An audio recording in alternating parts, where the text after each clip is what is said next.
সম্মানিত ভিউয়ার্স, আসসালামু আলাইকুম। দেশ ও দেশের বাইরে থেকে যারা আমার ভিডিও দেখছেন তাদেরকে আমার পক্ষ থেকে জানাই শুভেচ্ছা। আজকে আমি আমার কলার বাগানে আপনাদের একটি গুরুত্বপূর্ণ বিষয় আলোচনা করব।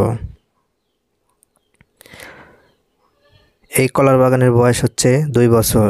প্রথম বছর আমি কলা খেয়েছি, এটা হচ্ছে দ্বিতীয় বছর।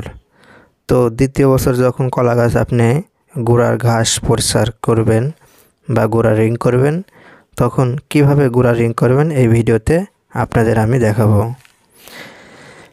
এখানে বন্ধুরা দেখতে পাচ্ছেন গোড়াতে কিছু বোগ উঠেছে, যেটাকে আমরা কলার চারা বলে থাকি।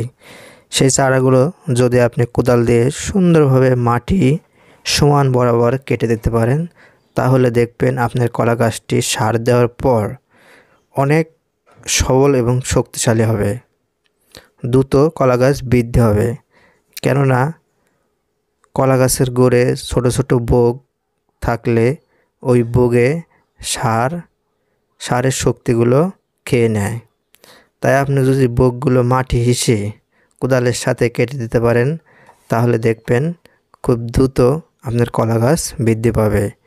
আমি ভিডিওর মাধ্যমে আপনাদের দেখানোর চেষ্টা করছি, আপনারা ভালোভাবে লক্ষ্য করবেন।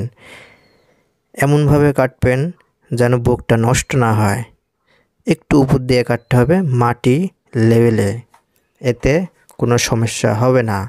আপনার সহজেই কলা গাছের গোড়ে যে আগাছাগুলো থাকে সেই আগাছাগুলো সহজে আপনি পরিষ্কার করতে পারবেন। আমার ভিডিও যদি আপনাদের ভালো লেগে থাকে অবশ্যই আমার চ্যানেলটি সাবস্ক্রাইব করবেন, একটি লাইক করবেন, শেয়ার করবেন এবং আমাদের সাথেই থাকবেন। সবাই ভালো থাকবেন। খোদা হাফেজ।